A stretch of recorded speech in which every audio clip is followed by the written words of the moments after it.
the chateau into which my valet had ventured to make forcible entrance, rather than permit me, in my desperately wounded condition, to pass a night in the open air, was one of those piles of commingled gloom and grandeur which have so long frowned among the Apennines, not less in fact than in the fancy of Mrs. Radcliffe. To all appearance, it had been temporarily and very lately abandoned. We established ourselves in one of the smallest and least sumptuous apartments. It lay in a remote turret of the building. Its decorations were rich, yet tattered and antique. Its walls were hung with tapestry and bedecked with manifold and multiform armorial trophies, together with an unusually great number of very spirited modern paintings, in frames of rich golden arabesque. In these paintings, which depended from the walls, not only in their main surfaces, but in very many nooks, which the bizarre architecture of the chateau rendered necessary.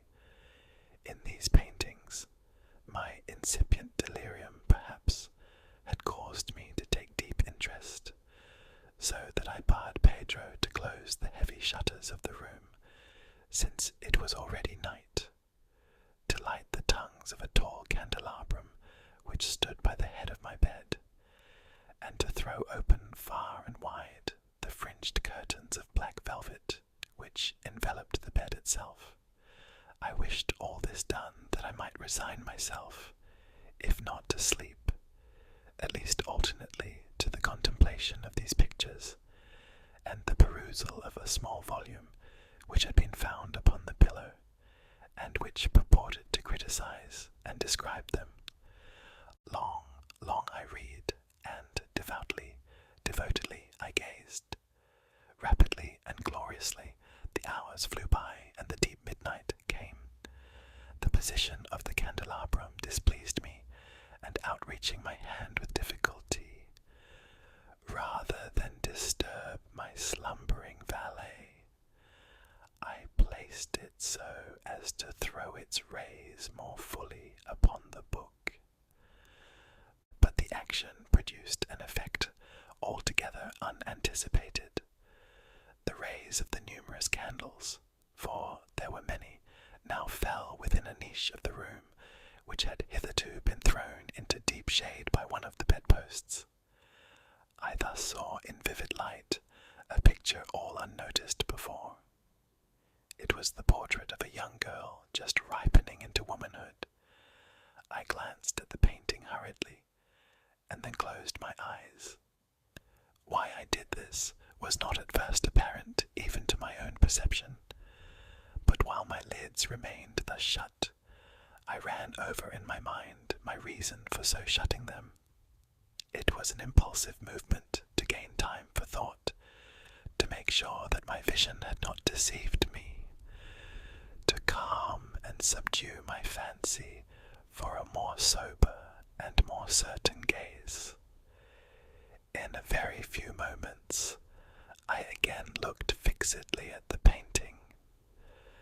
That I now saw aright, I could not, and would not doubt, for the first flashing of the candles upon that canvas had seemed to dissipate the dreamy stupor which was stealing over my senses, and to startle me at once into waking life.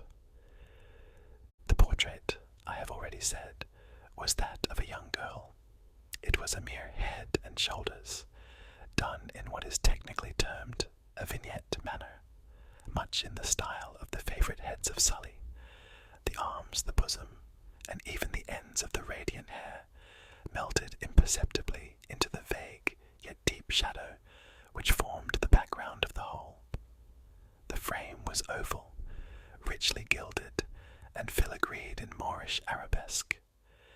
As a thing of art, nothing could be more admirable than the painting itself, but it could have been neither the execution of the work, nor the immortal beauty of the countenance, which had so suddenly and so vehemently moved me.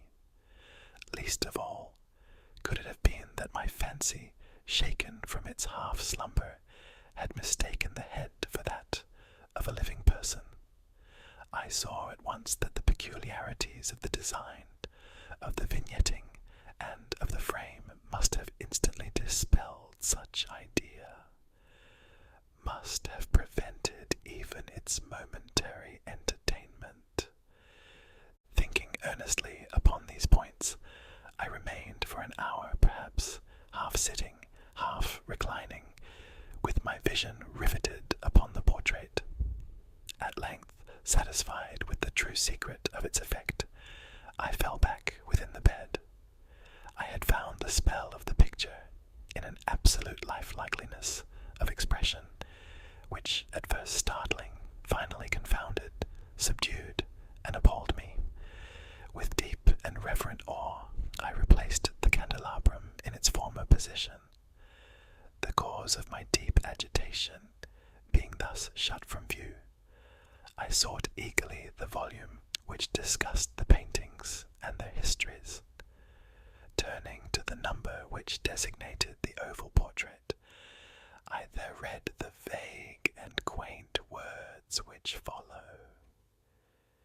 It was thus that I beheld it, as she sat for many weeks in the dark high turret chamber at the chateau, whither the painter had found a wife so young and so fair, wedded as a maiden of rarest beauty, and not more lovely than full of glee, all light and smiles, and frolicsome as the young fawn, loving and cherishing all things, hating only the art which was her rival, dreading only the palette and brushes and other untoward instruments which deprived her of the countenance of her lover.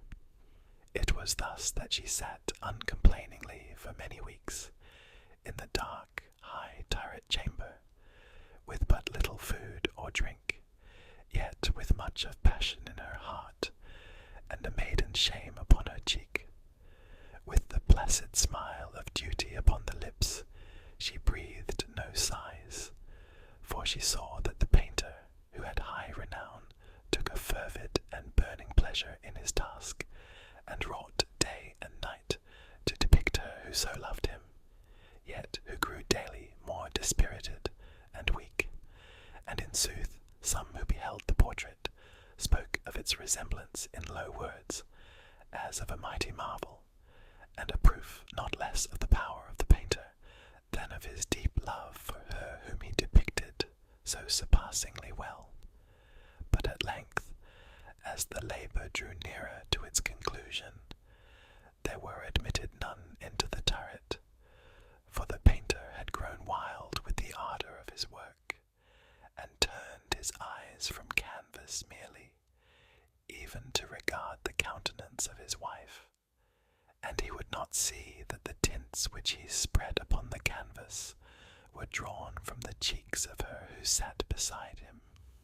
And when many weeks had passed, and but little remained to do, save one brush upon the mouth and one tint upon the eye, the spirit of the lady again flickered up as the flame within the socket of the lamp, and then the brush was given, and then the tint was placed, and for one moment the painter stood entranced before the work which he had wrought.